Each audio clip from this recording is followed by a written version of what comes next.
heard of this place or moved on? Yeah. Sort of my first ritual adding another one.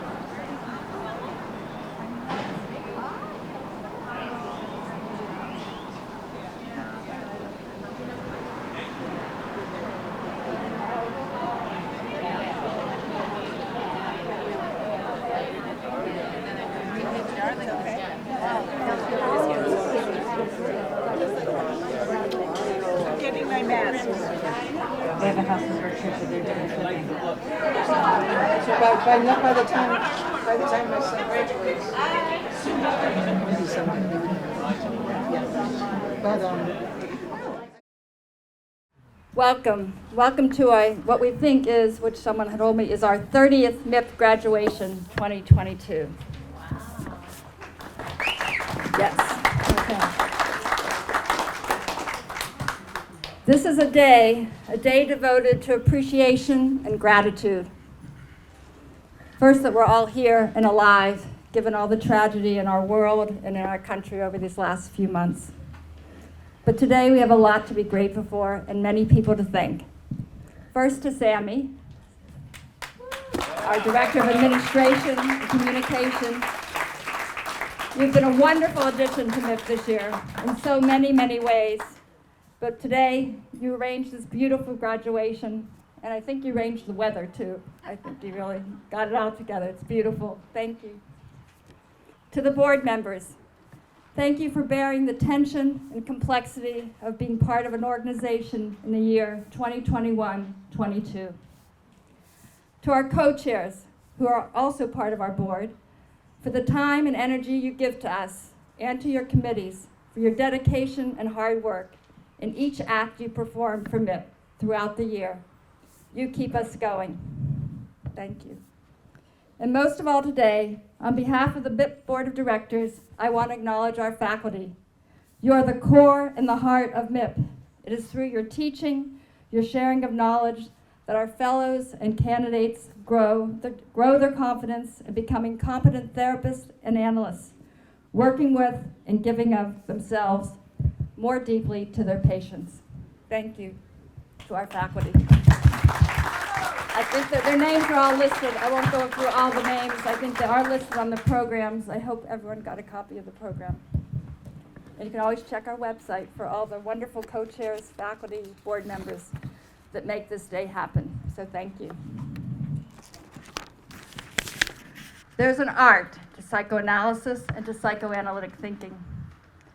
Similar to art, we use crude words like subjects and objects when we are really trying to understand who we are as individuals and as people in the greater context of our world and the worlds of our patients. We are full of similarities and of difference, and psychoanalysis is meant to help in navigating these complex and colorful worlds. We are many individuals, and we are one human race. MIP was designed to honor these differences while together being committed to the higher values of learning and understanding. Today you will hear 6 stories or interpretations of a MIP education from different points of view from our graduating candidates and from their speakers, their supervisors, or other mentor.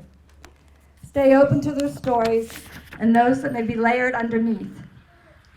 And though we hear the story of today, know that their art will continue to develop and transform.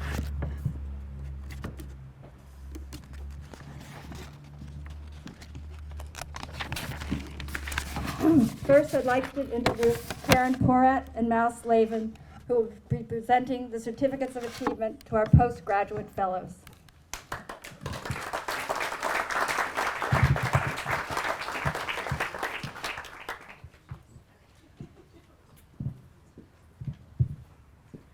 I'm not going to say anything. We'll see. We'll see. I guess we're getting filmed. Yeah. Okay. Once upon a time, long ago, a group of people on a MIP committee were having a disagreement. Yes. Plus ça change, plus c'est la même chose. That's French. They say it a lot. More it changes, more it's the same thing. That time, some people wanted to create a separate psychotherapy program at MIP, an analytic program, and a separate psychotherapy program. Others opposed that. In the days when different groups regularly talked to each other, way back then, we did. We talked to each other, that is. And out of the talk came the realization of a paradox, an irony. If we had two separate programs, it would not, as we wanted, open us up, free us, broaden our views and teaching about psychoanalysis. It would actually, we realized, institutionalize two separate things, psychotherapy and psychoanalysis. And we knew from history a status hierarchy between them. Guess which one would be assumed to be on top? The real, the deep thing. MIP wanted interpenetration, constant inquiry. What is, what could be, could evolve and become this thing called psychoanalysis in the 21st century. Our goal being opening things up. But with two tracks, we would actually institutionally set ourselves back, in a sense, shut us down. Fast forward, 23 years later, it's the year 2000, the millennium. The comparative psychoanalytic training program is going strong. Another committee debates how we can now bring what we've created to a lot of folks, a larger community who do lots of clinical work, some do academic teaching, all kinds of things, orientations, settings, none of it really, per se, officially psychoanalysis. Can we be relevant to them, to folks who are often far from sold on believing, using, studying psychoanalysis?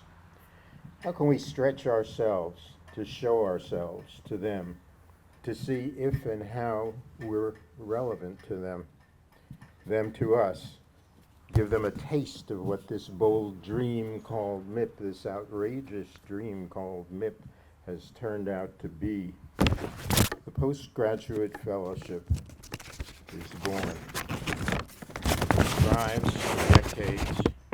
Our bite-sized taste of what a comparative institute can be thrives through the live interactive discussions late at night at the Harvard Faculty Club. And then the pandemic hits. It's 22 years later, after the postgraduate fellowship was founded, squeezed the first year of the pandemic into Zooming. We're restlessly yearning to keep the vital interaction of a live postgrad fellowship seminar, real live seminar, going. Nervously, we get a very big room at the faculty club. We tell our 12 new postgrad fellows we'll be live, masked, vaxxed, but live, and we want them to sign a big legal form promising to follow all the stringent Harvard COVID rules, like never sue Harvard if you get sick. Nervously, Karen and I are wondering how many people we will lose when we announce that that's how it's going to be. Live seminars are vital to many of our faculty, not all, but many. But to the new fellows, is it going to be worth it for them? The signing on to all the rules, all our emails right away go out to the prospective fellows with all the rules, the protocols.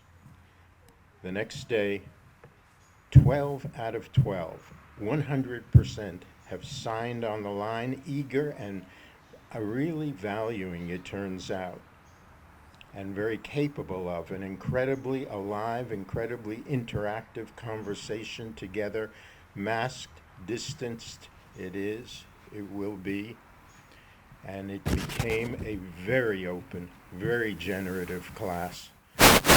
faculty are about as stimulated and delighted by them over this past year, as I've ever seen faculty be anywhere.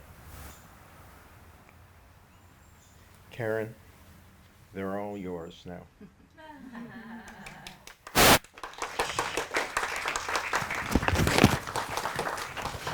Show them our thanks, our gratitude, our recognition of each of them for what they've brought to us in bringing it to them.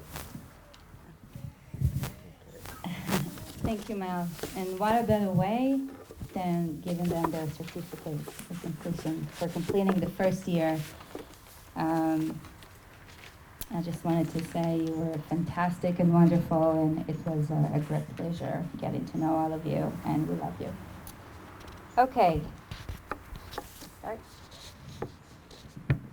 I'm going to call your names. If you're here, please come up to the stage to get your certificate. Rohit Abraham.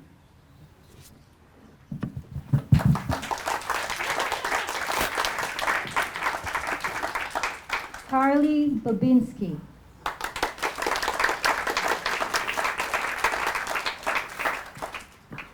Emerson Feng.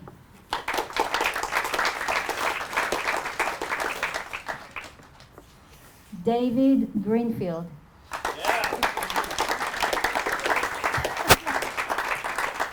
David in general. Daniel Handelman.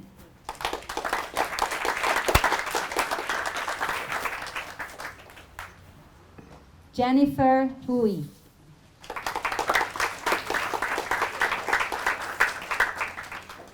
Liliana Mantilla. Yay!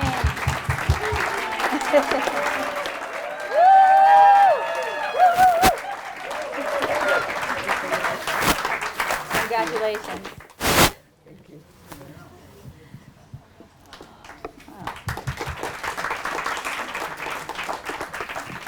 Shelley Miller.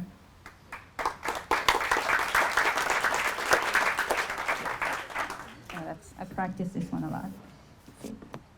Ari Pekonen. Yes. Thank God I practiced. Congratulations.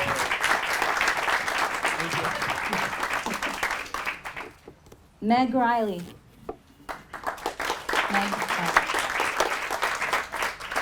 And Hilmer Schmidl Newberg. He's in Germany. Hallel Schatz. Thank you, and see you in the second year. Thank you all. Stephanie Alt is here. Dylan Bianchi. Brianna Corker. Bree. Daniel Leonard. Stephanie Lucero. And Julia Moskowitz. Okay. Thank you guys. Congratulations. Stand up, yeah.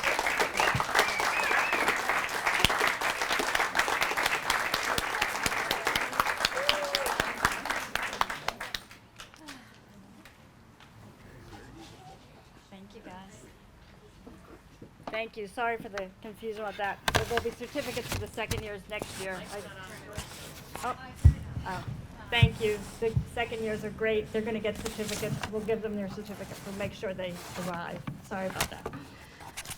Next we have Elizabeth Slater, who will be honoring our Steckler Child and Adolescent Program graduates. Lisa? It's on. Push the button. Yeah.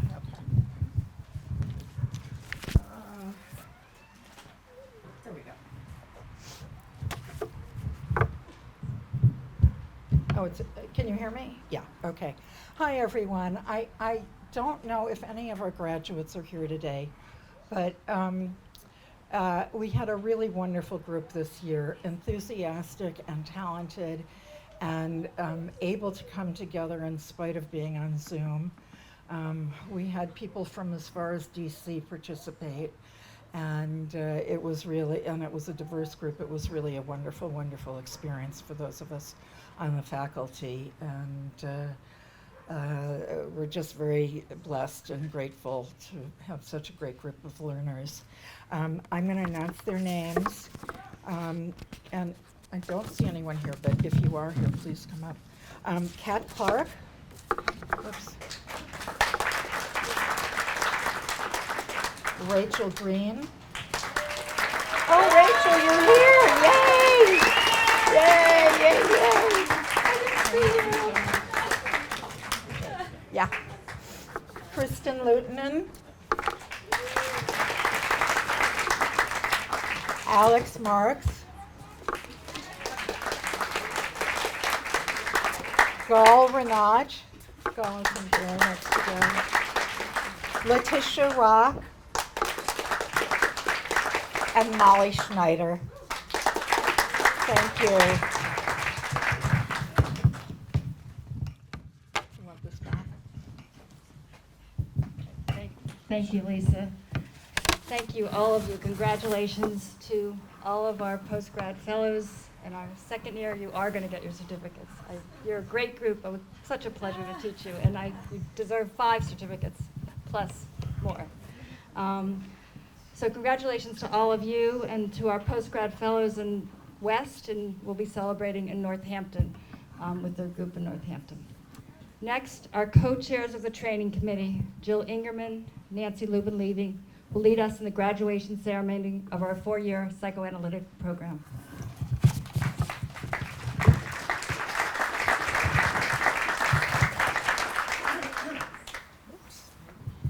Hello, it's really great to be in person and to, can you all hear me? Is it off? Can't hear? And I think it is on though. Oh, okay. There you go. Better. It's my pleasure to introduce our first graduating candidate, Claire Blood Deschamps, with David Ranieri to give remarks.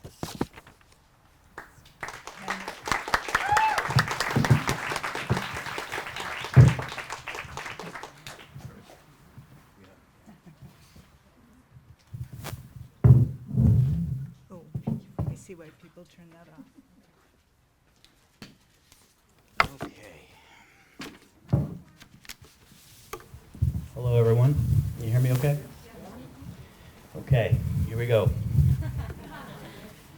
Way back when, pre-COVID, Claire and I met in my office for supervision on her second control case.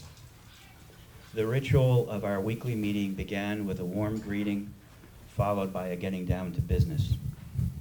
She would sit on my couch and scroll through her phone to select a segment of an audio recording of an analytic hour that we would listen to together.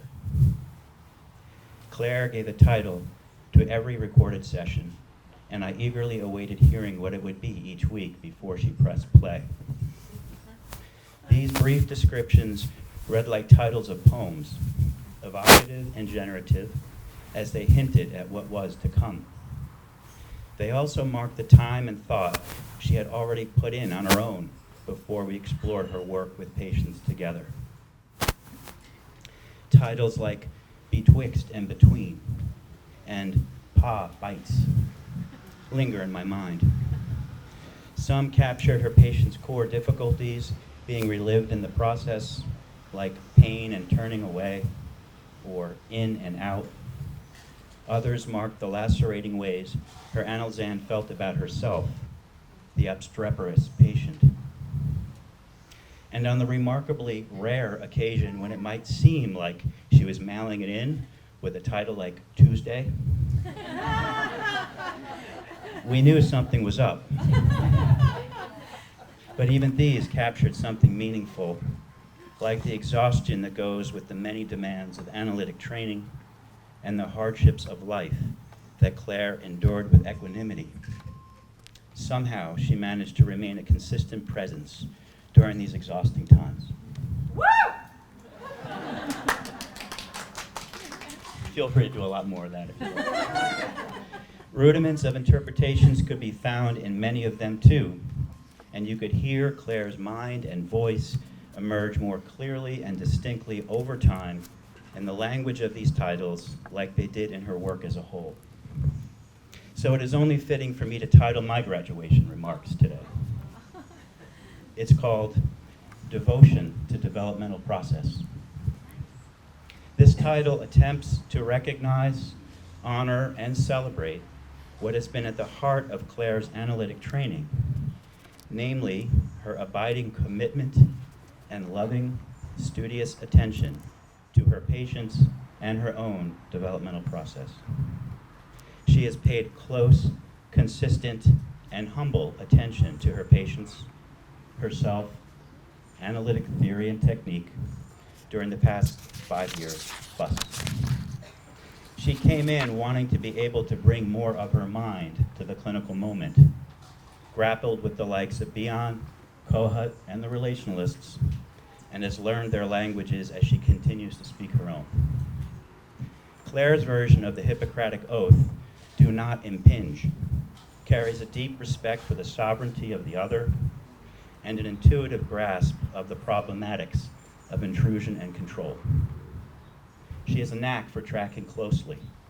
Earlier on, at the level of the concrete, where she needed to be to meet her patient there, and over time, deepening into other layers of meaning and experience that called for her not only to follow, but at times to lead with her mind and her voice, and to offer them as gentle scaffolding to support her patients stretching into uncharted territory.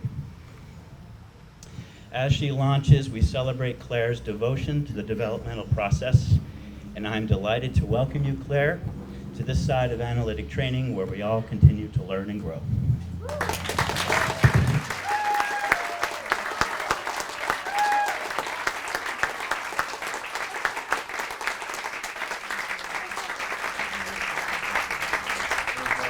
Congratulations.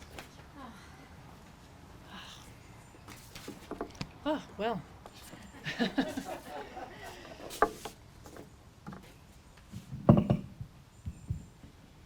I guess this is just on? Okay.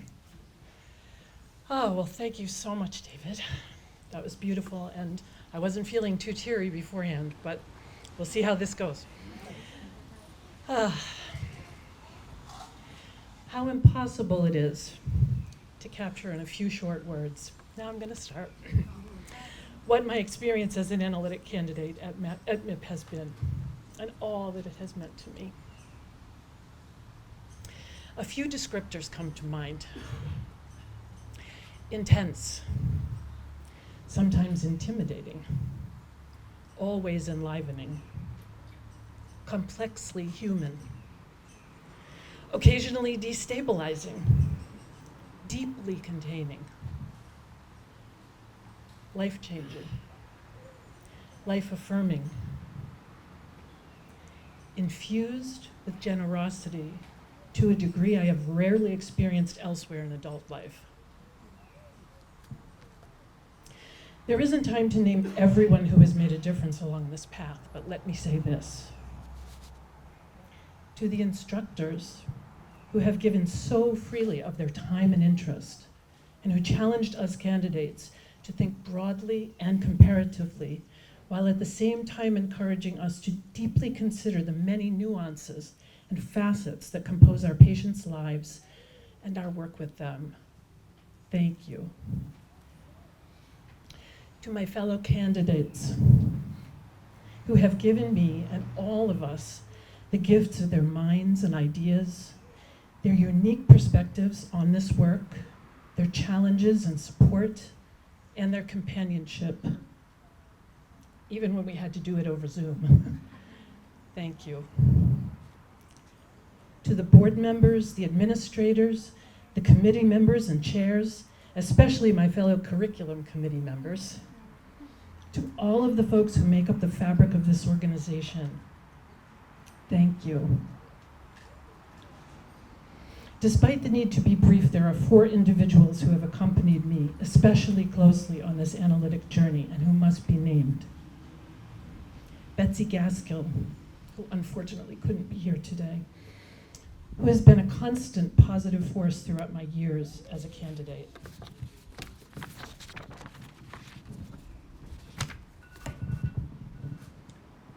And the supervisors who have guided me with my control cases. Larry Chudd, whom I met in my first year of the PGFP, and who has helped me navigate the waters of a fascinating and complicated and delicate case. David Doolittle, one of my first instructors many years ago at the Boston Institute for Psychotherapy, who has been a dear and trusted mentor and supervisor ever since, and who was instrumental in encouraging me to become a candidate at MIP. And David Ranieri, also a part of my work and learning life since our days back at the BIP. He has helped me to observe, name, and develop the theoretical underpinnings that have come to form the basis of my way of working. MIP has become an educational and relational home to me. I am continually aware of the generous intentions and efforts of so many individuals who come together to create this rare entity that I have been privileged to become part of. As someone who came to this discipline later in life and from another career, the sense of being taken up and taken in by the community that is MIP has had great, great meaning for me. Thank you to all.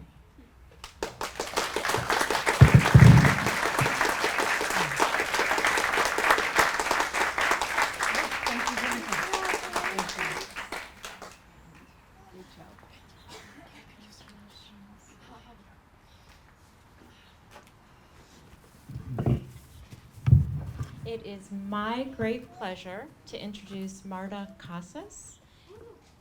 Marta. And her remarks are by Raquel Monique and will be given by David Ranieri.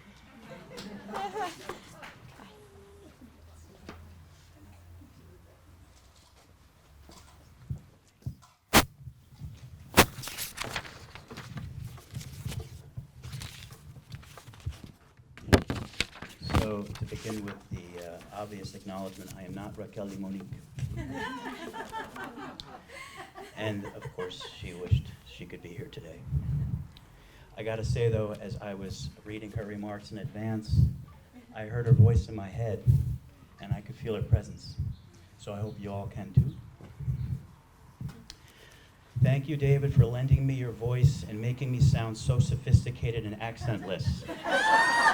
Hear it? She's here. It has been a great privilege to accompany Marta in this process, and today it is an honor to welcome her to our community. Marta, I wish I could be standing there so you could see my face, full of pride, likely some tears, definitely some tears. I hope my joy, admiration, and pride come through in my words. And speaking of words and the physical manifestations of them through voices and accents, we were able to be part of Marta's process and work, one that seeks to uncover and give light to interior worlds. Marta has navigated different languages, voices, offering her own body to access unspoken words and thoughts. What is a word without affect? What is affect without words? How do we access the unmentalized world that lies inside? That is what Marta very skillfully was able to do. She was able to give meaning to the somatic experiences that had been otherwise inaccessible. She did this by relocating her own self and her own inner language without losing her identity and heritage. In her wish to relieve others from their own suffering, Marta exposed herself and emotionally grasped the somatic experience of the other. In doing so, Marta did not embrace the dogma. In fact, she questioned it, respecting her intuition and remaining loyal to her roots. And it was through this vulnerable process that she made a profound difference while trusting in herself and in the psychoanalytic process. Gracias, Marta, por dejarnos ser parte de esta maravillosa experiencia.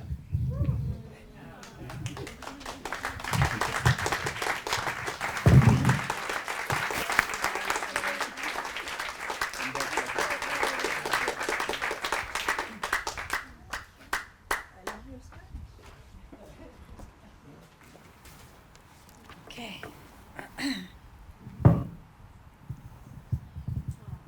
All right. All right. Today is about my identity as a psychoanalyst. It is about my own desire, my own voice.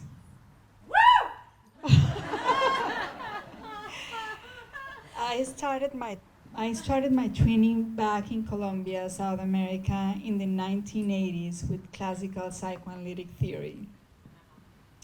For years, both in Colombia and here in the United States, I worked with people affected by trauma.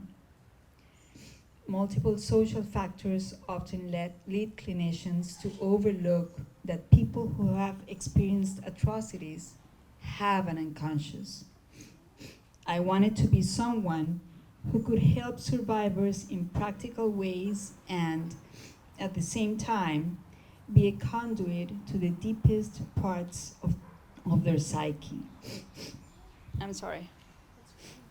I wanted to go back to my psychoanalytic roots to open up that possibility for them. I'm sorry. I wasn't prepared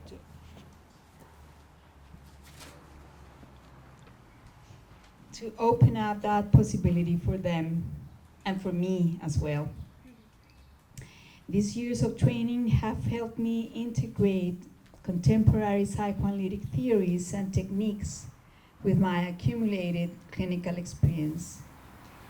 Beyond the theoretical gain, what has made me an analyst is a combination of interacting with the human complexity of my patients.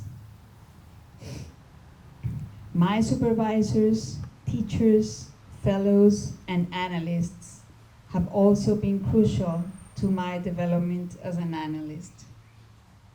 I feel more capable of connecting with the psyche of my patients, recognizing parts of myself in them, feeling their suffering and enjoying their achievements, confronting and using my own confusions, and settling into my silence as a space in which their voices can speak. The loving presence of my partner, Paola, and my children, Nicolas and Alina, has been a steady source of strength during this journey. I am grateful to them and my parents. 5 years ago, when I wrote my statement of interest to apply for training at MIP, I talked a great deal about my father's love of psychoanalysis, as he was a major influence in my decision to pursue a career in psychology. It is a freeing experience that, having done this training, I have begun to understand why I love psychoanalysis and the desires that drive my work. I see this not as an end, but as the beginning of many more discoveries to come as my identity as an analyst further evolves. Thank you very much. Thank you, David, for reading for Raquel. Thank you, Raquel. Hi. Thank you. Beautiful. Beautiful.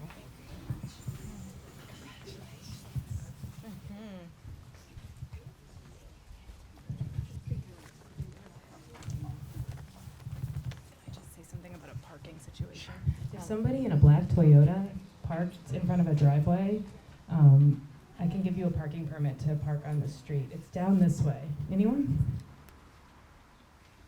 No one? Okay.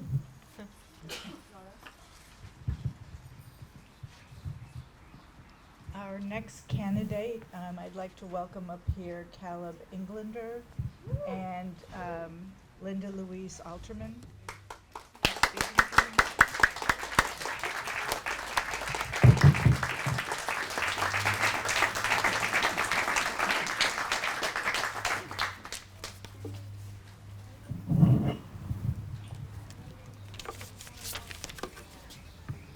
When Caleb first came to MIP for the postgraduate fellowship in the fall of 2011, he had spent primarily his career was spent in working in non-traditional settings.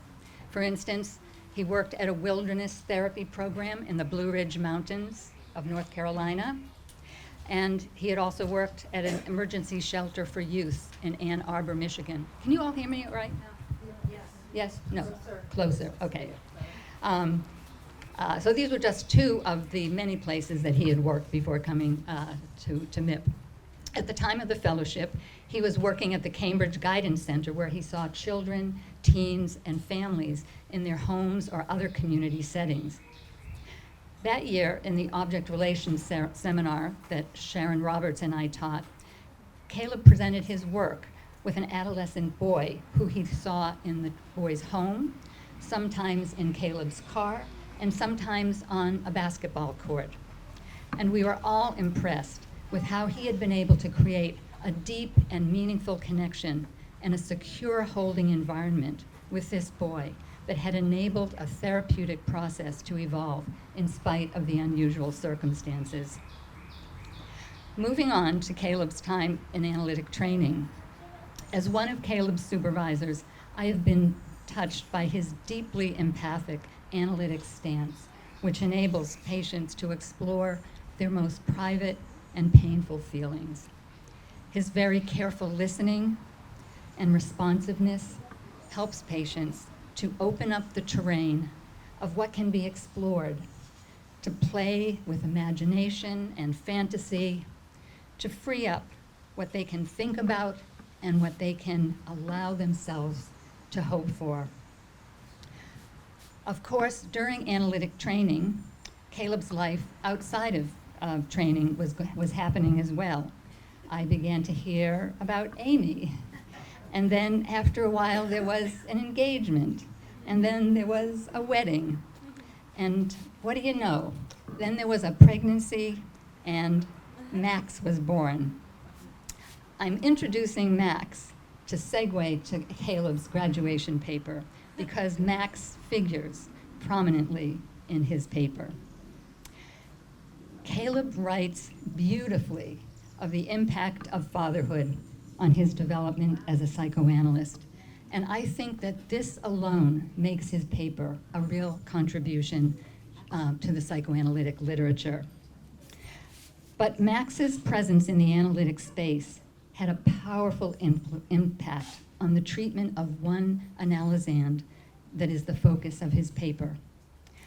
How Caleb describes what happens when the analysis moved into his home via Zoom or some online platform, as that happened in the spring of 2020 for all of us.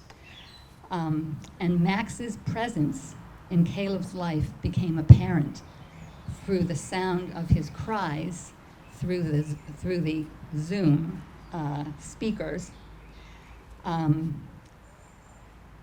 How he describes this is both masterful and a lesson in therapeutic action.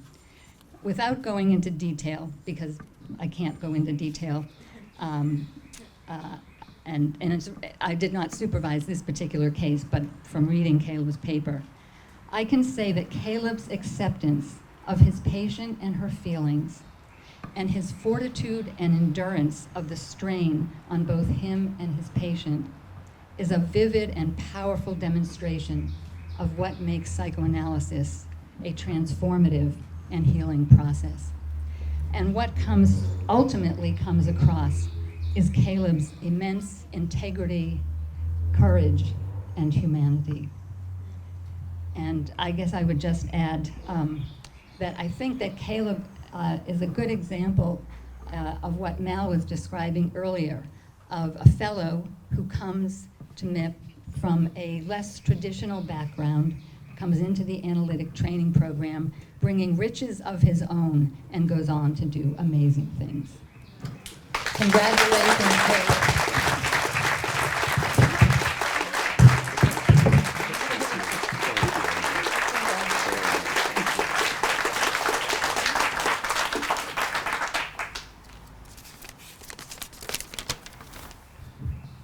Thank you, Linda, so much. That was nice. It's great to see everybody. It's great to see everybody. Well, it's exciting for me to be up here speaking with you on this day, because it was exactly 10 years ago that, having completed the postgrad fellowship that Linda referred to, I attended my first MIP graduation. And during that ceremony, I vividly recall thinking to myself, I want to do training at MIP someday. It was the first time that I had thought, consciously at least, that I had that thought. In thinking about what to say today, I've been reflecting on what it was then that might have captured and inspired my interest. I don't have any recollection about who spoke or what people said. Rather, I think it was how the graduating candidates spoke about themselves and their experience that was so compelling. It was clear that this was a group of people who had been immersed in something substantial, could deeply listen to themselves and others, and be open and curious about whatever kind of inner experience was emerging. I think this is one of the essential things that drew me to analytic training and what has sustained me over these past 6 years. Training has helped me pay attention to the how, to the unfolding process of being together and being alone together in the clinical situation and beyond. The result for me is a greater feeling of freedom, playfulness, and creativity inside the consulting room and out. Looking back on it, I think another thing that stood out to me 10 years ago was this community, all of you. Our work and our world can be isolating and grim. I'm writing this just a few days after a mass shooting killed 19 children, and there are countless other painful and terrifying realities that we all face. And as was the case 10 years ago when I first joined MIP, this organization is facing its own painful divisions. I'm not always so sure myself what psychoanalysis brings to bear on any of this, but psychoanalysis has a lot to offer when it comes to bringing things up and facing them, even and especially when they're disturbing, confusing, and uncertain. And training and analysis in this community also offers us, me, an opportunity not to be alone with it all. Along those lines, there are some people I'd especially like to thank who were with me along the way. David Doolittle, Dolan Power, Linda for their supervision, Paul Eftham, who is my liaison to the training committee, many wonderful conversations with him, my analyst for his warmth, wisdom, and playfulness. Also, I feel extraordinarily lucky to have had the cohort I did for the first 3 years, and then get to know and learn with candidates from a couple other classes when I had to go part-time because of some life circumstances. Thank you to my parents for everything. My mom is able to be here today, which is wonderful. And lastly, to Amy and Max for their love, patience, and support as I completed this very time-intensive training. Thanks, everyone. I look forward to being part of MIP for years to come.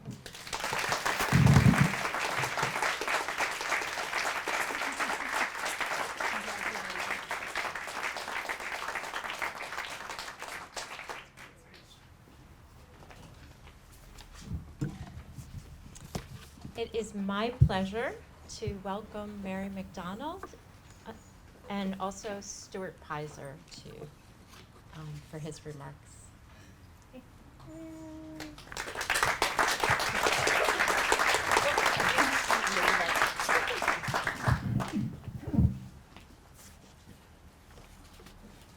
I'll take out my introduction and not my mask. Yeah.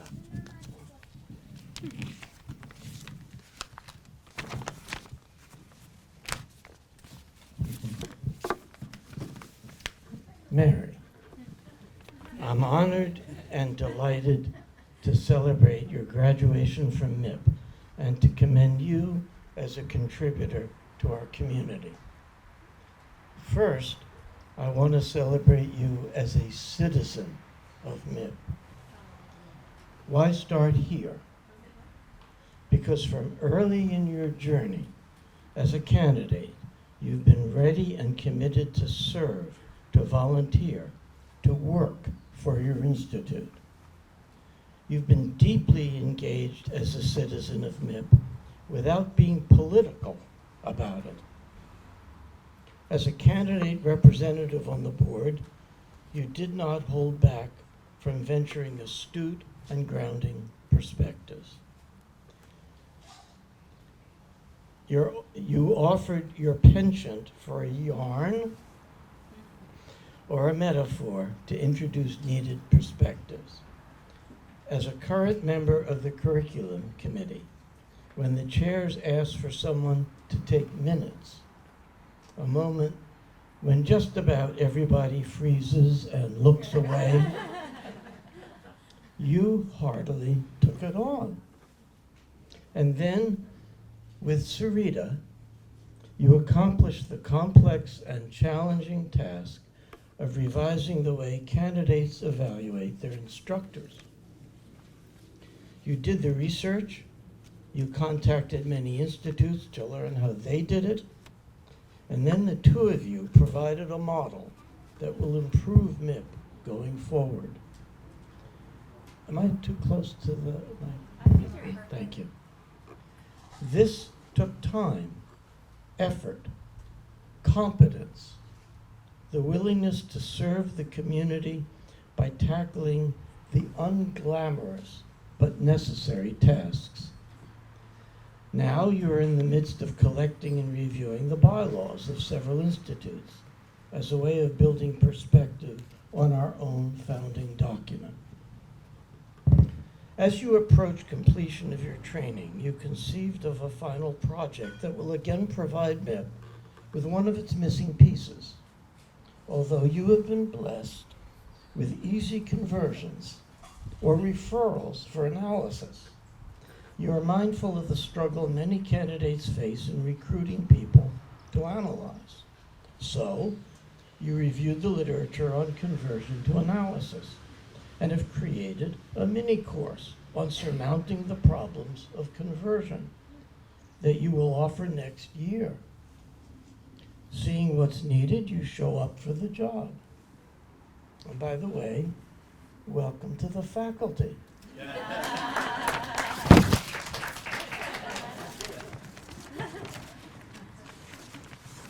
Because I've been fortunate to supervise one of your controls, I want to celebrate you as an analytic clinician.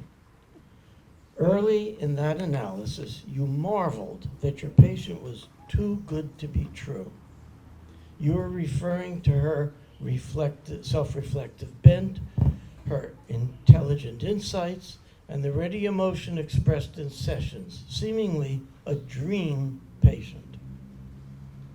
But you balanced the "how lucky I am" reaction with a curiosity, a wait-and-see attitude.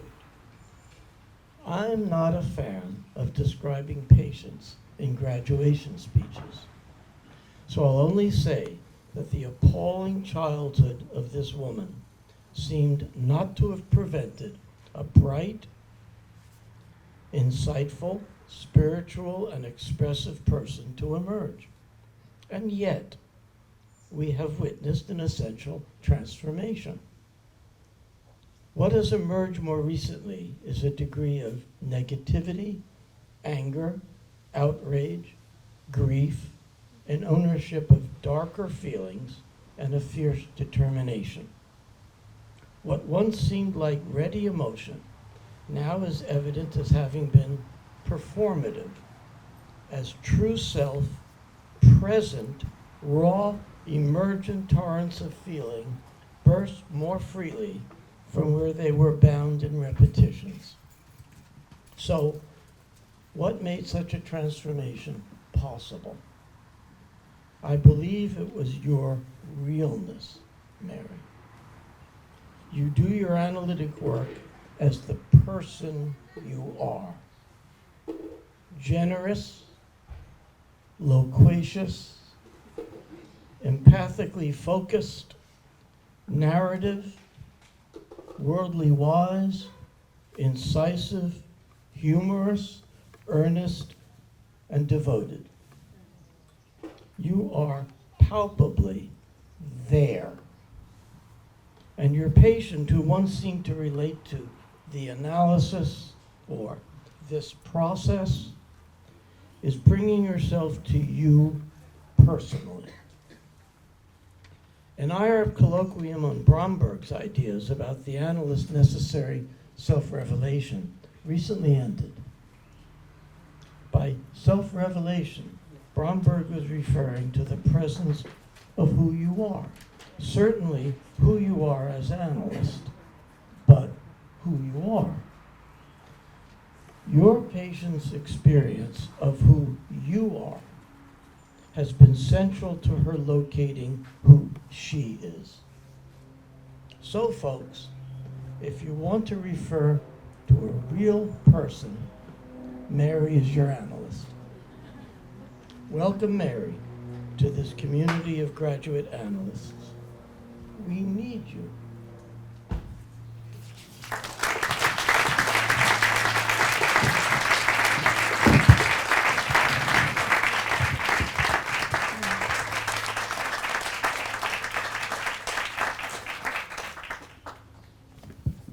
I'm glad I didn't know that was coming.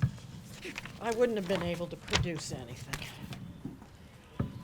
How very fortunate I have been to enter the field of psychoanalysis when not knowing had recently become fashionable. Thank you. And how ironic that it is espoused by so many individuals, several of whom I have the pleasure and privilege of having in my line of vision in this very moment, who know so much. A bit laughable, really, like Cole Porter's line at Words Poetic, "I'm so pathetic." This is what it's been like. Hours and hours of what is called instruction. Is that really the word? With individuals who earnestly share their understanding of the intellectual and spiritual giants they most admire, along with the clinical struggles that underscore their appreciation. Supervision seems to me a pretty flimsy word for the co-pilots of our three fledgling analyses. Carol Rubin, aiding and abetting my Wilbur and Orville contraction since 2017, who often says, "Well, you know that," when I often don't, actually. But her expressed assumption that I do reshapes me into her own generous vision, mirroring on steroids, Dr. Kohut. Stuart Pizer. Now, there's one for not knowing, right? Massively learned, whose clinical approach brings to mind a Rembrandt watercolor in which just a few brushstrokes deliver complex and compelling mind states. It's an inspiring economy for this very wordy individual. Linda Gelda, who patiently coaxes me to lean into my patient's inevitable encounters with madness, instead of my Girl Scout impulse, "Oh, don't worry." These guys don't need Girl Scouts. They're coming to us because the Girl Scouts failed them. So, I'm noticing my images of co-pilot, fledging, Wilbur, and Orville, all invoking the experience of flight. Let's go with that. Not just my flight, but the flight. Now I use the word to invoke the image of escape, of those analysans seeking to break free of the jails they inhabit. A contemporary philosopher observes, "We are in a prison of our own minds, holding our own chains around us. We create oligarchs and fight for their right to oppress us. Well, how do we get them out of there? And ourselves while we're at it. That's part of the deal, right? Bion had it figured like this. Bank on the steady exclusion of memory and desire. Memory and desire being, as Ogden generously deciphered for us, the products of sensory experience. Well, Wilfred, not so fast. Sensory experience, you know, like seeing and hearing, is part of what has been enhanced for me by these MIP colleagues, present and not present. You see, I believe that being seen and heard is the cornerstone of what helps us to heal. Now, I actually see and hear better. I take in more of the world. The world got bigger, more colorful, more engaging, certainly more magical, which was there the whole time, but uncomprehended. How much bigger it has made me and my life. What is even more meaningful for me is this. It has made me a more valuable person. Valuable in the truest and most meaningful sense of the word. How do you write a thank you note for that? Any ideas? Let me know. I started with a thank you for the glamour of not knowing. I'd like to end with another to my cohort. Kind, generous, interesting, authentic, and original, each and every one of them. I'm honored to be part of it. Thank you.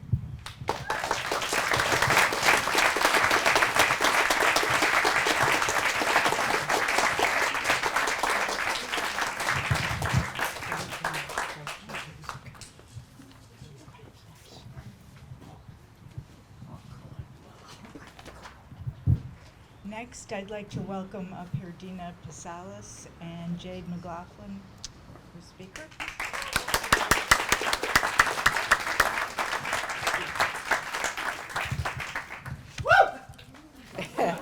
Thank you. I was trying to think of that unassailable quality of Dina's that makes her, well, so Dina. Intellectually driven, charismatic, wry, warm, centered, fresh. Maybe fresh as in sassy and also as in refreshing, as in no psychoanalytic BS. Exactly herself wherever she goes. But I've landed on a different word, formidable. Dina is a force. I encountered her formidable side early in her first year when I taught her. She was astute and, yes, a formidable critic of some psychoanalytic thinking. Never one to roll along with group thought, she listened skeptically and with a larger landscape in mind. She was always ready for a cheerful debate to stay sharp and thoughtful about both the necessity and limits of her own use of theory. Later, I realized what made her such a formidable thinker. She has a practical, straightforward, methodological approach, displaying critical precision with her questions, trying to deepen, not technique exactly, but our understandings of mysterious, paradoxical, and even the liminal. She was a pleasure to teach. This same down-to-earth style showed up in her committee work, where she was surrounded by past presidents and other potentially intimidating folks. She was her formidable self. She's open-minded, has strongly held principles that luckily for us, she does not try to temper. Agree or disagree, I've never heard Dina take a position that I thought was glib, unthoughtful, or self-serving. Never have I sensed that all too common among us moral certainty. She is spare, goal-oriented, and she wanted that for us. Displaying not only her Aries nature, but her former life in business, she ran our meetings with the most extraordinary agendas, framed with action items, questions to ponder, and deliverables to meet, and checkboxes about whether we had met them, and then when and how we would. So not MIP. And she showed a rare ability for self-care. She knew her limits and ours, and told us so, formidably. Her clinical work has this quality: deceptively simple, straightforward, without embellishment. She is searching, fixing her formidable Dina look right at you, and locating the you she intuits you can be at this moment, and even a little bit better. It takes a lot to bring out and give form with someone to someone who doesn't know what they have inside them. Her magic in being an analyst, supportive enough for a patient to feel secure and free enough to reach inside themselves and find with Dina what Dina has heard listening to them and to her own inner voice. She seems to have a direct pipeline to the mystery of character when we still believed in that. With her uncanny ear and the tenderness of her care, Dina softens some steely defenses and makes kitty purrs of lion roars. In her analytic work, Dina is, well, lovely. Her aim in treatment is to experience fully with another. Nowhere was that more on display than in her final project, when she demonstrated her considerable ability to synthesize huge amounts of theoretical material, think analytically in all senses of the word, and then shape for us, her readers, 7 lessons that were really organizational frames, windows into her thinking, displaying carbon steel intellect, but also her ability to use and show her vulnerability. Lesson 2, containers can break. Lesson 4, you need a strong container to court the erotic. Lesson 5, sometimes you need a side door. So funny, tender, experimental. She showed us a rare example of what going there with a patient and also a reader means. As her beloved partner Arun notes, her emotional courage is everything. She loves those of us she loves, so many of us, with a formidable generosity and giving back. When formidable means striking, even wondrous or magnificent, that is what I mean. That is our Dina.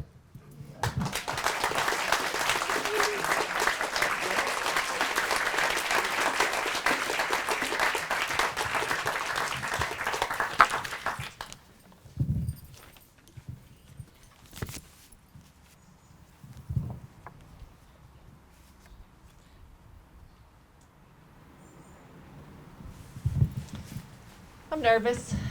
I'm gonna just take a moment and breathe. See what I mean about self-care? Yeah. So Stuart, I'm gonna disappoint you wherever you are and share a bit about a patient. Here we go. W, my patient, lies on her bed. I sit in my office recliner, staring at her through a computer screen. 1 minute I'm with her, tracking her every word and movement. The next, I'm seeing her levitate above a cold white slab of marble in a crypt. I shift uncomfortably in my seat as I share this vignette with my supervisor, worried what he'll think of the morbid image I'm invoking as I sit with W. Relief flows through me as he expresses curiosity. What are my associations, he wonders. I stay open to the image. During clinical seminar later that week, my cohort and instructor play with the image. Listening to their associations, I'm more able to gain access to my own. The marble slab reminds me of a scene from Lincoln in the Bardo, a novel by George Saunders. This imagined version of Abraham Lincoln enters the crypt of his recently deceased 11-year-old son. Without realizing it, he slips into the Bardo, a world between death and rebirth. Father and son reach for each other, but this Bardo is no place for life and connection. It's a way station without end, where life is suspended and the inhabitants are lost, shells of their former selves. I realize the Bardo has been home for W and me for some time. The interplay of clinical work, supervision, group association and reflection, and theoretical stimulation enable W and I to know, or at least recognize, some of the signs when we are in the Bardo, and to find our way out, as we did earlier this week. W describes leaning far back in a swing, looking at the sky. "I was just flying," she exclaims. It wasn't passive movement. I was throwing my legs out in front of me and pulling them back. There was so much more of me in it. Amen, sister, I want to say. This is how it is with analysis. For W, for me as an analyst, this process of becoming more full of ourselves. I am deeply grateful to MIP, the institution, for providing the frame that made clinical work with more of me possible. I am deeply grateful to MIP, the community, to all of you, my cohort supervisors, mentors, and teachers, with whose hearts and minds, as well as sweat and tears, that frame was built. And to my analyst, to his commitment to our shared endeavor of my becoming. Thank you.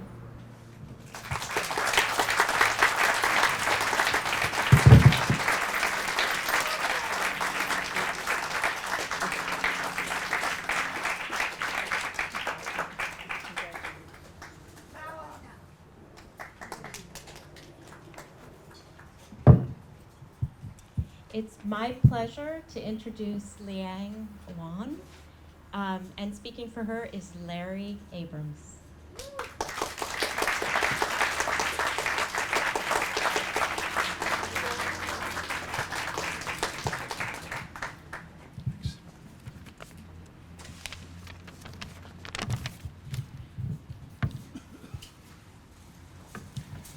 When I read the email that we'd have 2 minutes to introduce the graduates, I thought, oh boy, how am I possibly going to do justice to the introduction I would like to give for this remarkable person, Dr. Liang Yuan.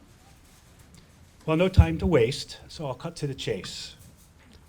I thought it would be best to introduce Liang through my experience of her artwork, from the start of our work together in supervision to where she is now as she graduates from the program. When I first met Liang, she showed me some of her paintings. I believe one of these early paintings I saw was a replica of a Vermeer. I remember being stunned at her ability to recreate this classic painting. I am far from an art aficionado, but my mother-in-law is a professional artist who had her own gallery in DC for many years, and I learned a few things along the way. Liang's ability was exceptional. So you may be wondering, what does this have to do with her journey to becoming an analyst? A month or so ago, Liang and I met, and she showed me some of her most recent work. Some of these paintings I had seen as part of her final project, but some were more recent. They were not replicas. They were her own creation, and they made use of many different kinds of materials, not just oil-based paints or watercolors. Liang's creativity opened up into this incredibly expressive, compassionate, sometimes painful depiction of trauma, of recovery, of the analytic dyad, of human suffering, of the analytic process. In this meeting together, Liang talked of becoming, of growing into her full and real self. The Dr. Yuan, who had existed previously, was incredibly talented and had a long list of accomplishments, including getting a medical degree in China, a PhD in infectious diseases in China, emigrating to this country where she did a fellowship in infectious diseases at Walter Reed, later became a principal investigator there, then did a residency in psychiatry at Tufts, New England, and became the chief resident, of course. She was an Adams House Fellow in psychodynamic psychotherapy at the Brigham before returning to a student role with us at MIP in 2015. In between, she worked at Harvard Vanguard. While there, she won the Margot Fanger Award for Excellence in Clinical Practice in 2007. I mention this in particular because Margot Fanger was a supervisor of mine when I did the HCHP fellowship in 1986. And I have to say that she was one of the most talented therapists and supervisors I had in all my years of training. So that honor among the many that Liang won along the way stood out for me. But the award and the degrees and the high-level positions are not the point here. For me, what these last few years highlight, and this point of graduation marks, is Liang's emergence as her own person, with all of the incredible creativity, compassion, and humanity she brings to her analytic work. I feel very privileged to have been part of this stage of her journey, and I'm very happy to introduce you to her today, Dr. Liang Yuan.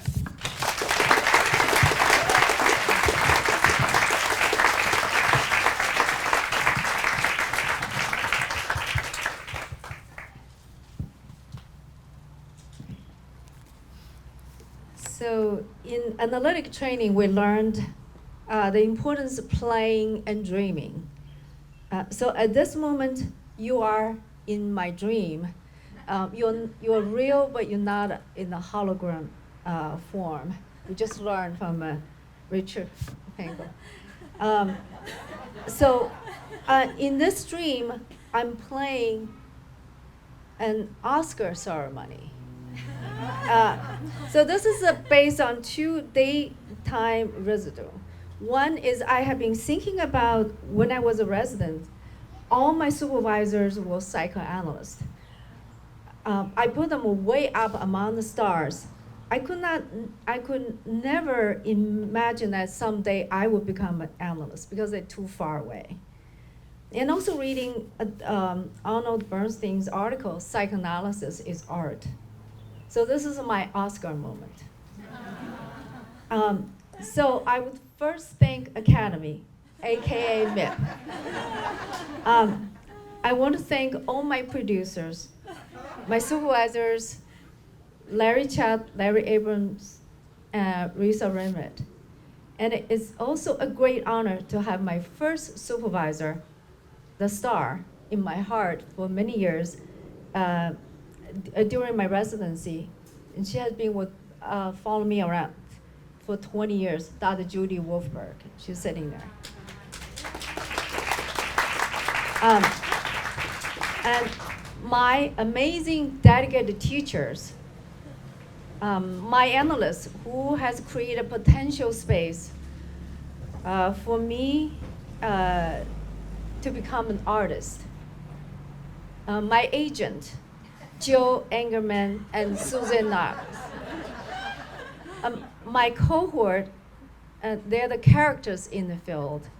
And I'm very lucky to be with a group of brilliant and compassionate people.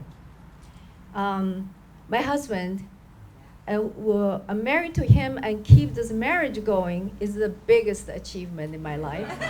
And he's this, thank you. And my 2 beautiful kids, they take their time from their busy schedule come here today.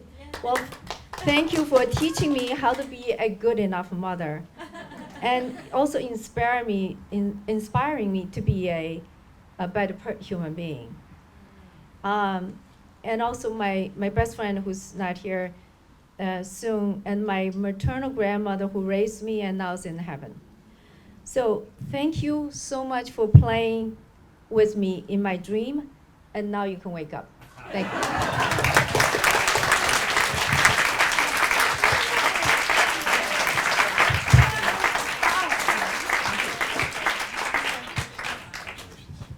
Okay.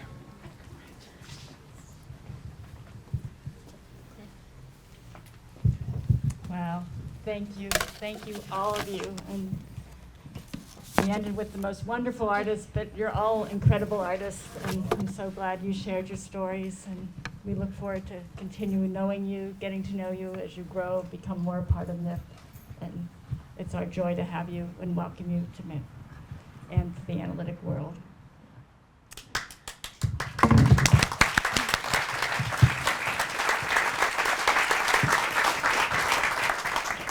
Our next event of the day is the Paul Graves Myerson Award. Why don't you come up? Well, I can read it. Come on. Come. Yeah. Just come. Come for the whole thing.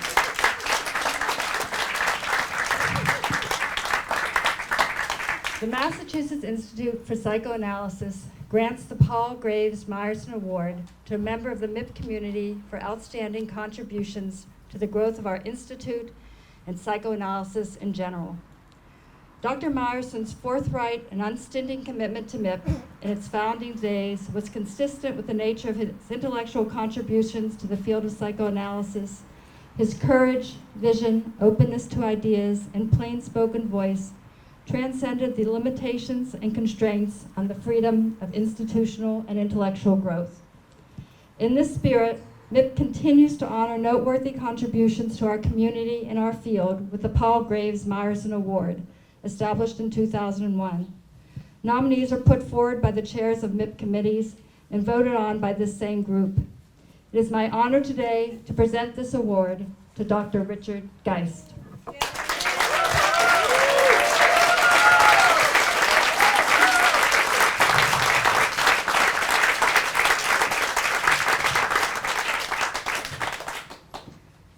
So, Dick, where should I begin? Perhaps just there, at the beginning. You have been with us at MIP since the very beginning, as a faculty member, then advanced candidate, now supervising analyst. If I got this right, you are on the original faculty of the course MIP had just dreamed of, called Comparative Psychoanalysis, alongside Jerry Steckler and George Fishman. Alongside with you, teaching clinical, were Jay Silberger and Andy Morrison. BIPSI faculty and very dedicated early supporters of MIP's founding. You, Dick, have taught at MIP over the period of 35 years in our candidate program, postgraduate fellowship program, and psychoanalytic dimensions. On the board many times, you are now serving a second term as our treasurer. We are grateful for your dedication and the years of teaching and leadership. What I am most eager to speak to today is the unique contribution you made to MIP in the world of psychoanalysis by your dedication to and love for self-psychology. In the 70s and 80s, self-psychology was revolutionary. You spotted it, grasped it deeply, valued it from the outset. It had liberated you, as it did many others at the time, from many of the clinical constraints of the classical era. It is no exaggeration to say that you grasped it to its core, lived inside it, represented it in a way that very few have ever done.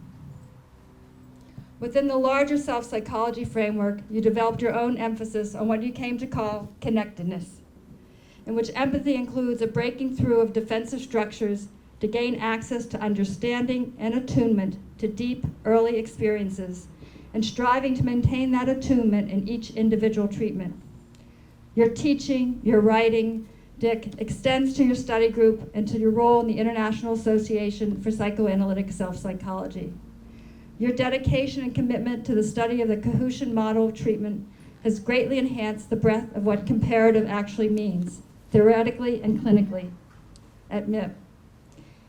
And if self-psychology lives in Boston, it lives because of and through your capacity to have literally embodied it, including, as many of us have directly experienced, the very way you listen to discussions on the MIP board.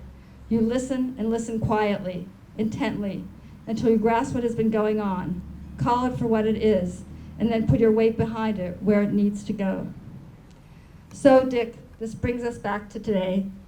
You've given immensely to your connection to MIP, in your connection to MIP. In your immense gratitude for our connection to you, we give you our Paul Myerson Award today.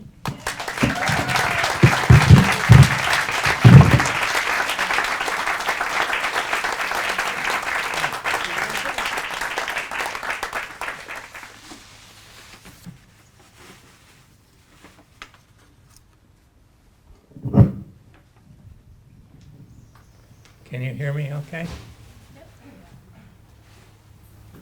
So, I am honored to and humbled to receive the Paul Myerson Award not only for personal reasons, but because without Paul's help, there might not have been a MIP.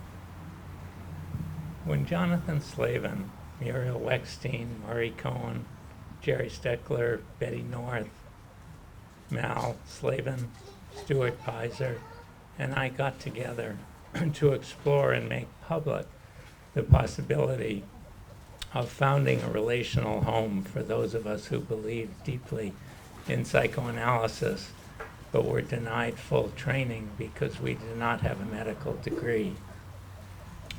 There was immediate pushback from the Traditional Institute in Boston, and with apologies to Jack Fole, where are you?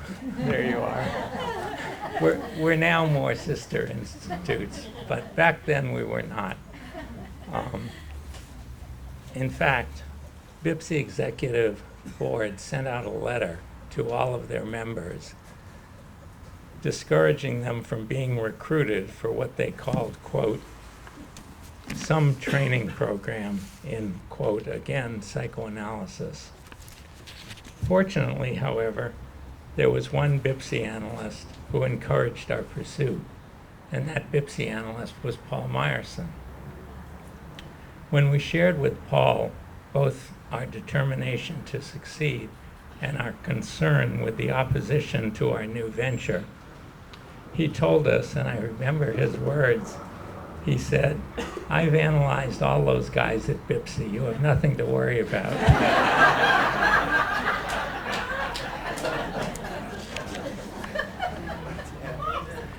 So we moved ahead. I think the only three things we initially agreed on were, one, that we would get rid of the training analyst system required by the American; two, that the Institute would be open to all practitioners regardless of degree; and three, that it would be a comparative institute. At the time, all three were radical departures from any institute in the country. I know we argue today, but you should have seen it then. We argued over and disagreed about everything. Aspects of curriculum, requirements for supervision, personal analysis, what theories would be taught, how to recruit candidates.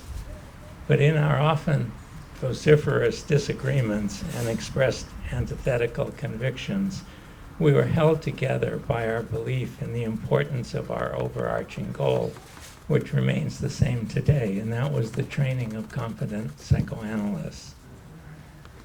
I feel extremely fortunate that with the continued support of my wife, Susan, a psychoanalyst in her own right, I've had the opportunity to be part of this adventure. And I'm particularly deeply indebted to all the candidates and fellows I've taught, supervised, and worked with analytically. Candidates whose questions and challenges have made me rethink and reconsider how we do analytic treatment. Candidates have also taught me how important it is to build on their strengths rather than correct what we may perceive as deficits in their so-called technique. They have helped me understand that they know better than we do how they learn best, and that will be different with each candidate and each cohort.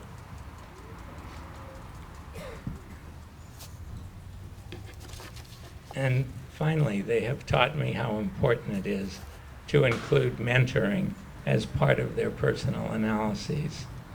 So thank you, candidates, and I look forward to watching you guide MIP into the future.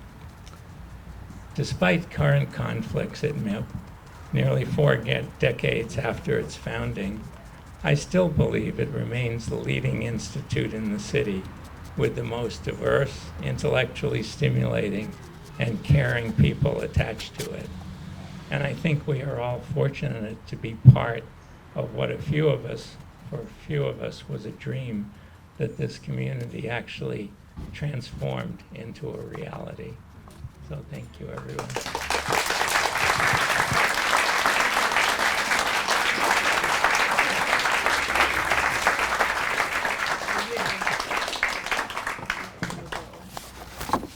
been our tradition for these many, many years, since 2001, to grant the Paul Grave Myerson Award.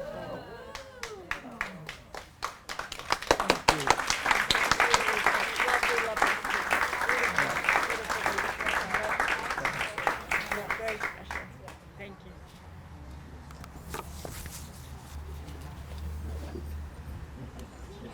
Wow, that was wonderful, and I'm glad it's all being taped and filmed for our history forever. Okay, sorry. That was wonderful. Thank you, Richard, and thank you for being so much a part of us for so long and so sincerely. We love you, and thank you all for being part of this ceremony. And now it's time for lunch and celebration and drinks and joy, and let's just all be thankful we are together and we are going to succeed in this wonderful mission of psychoanalysis. Thank you.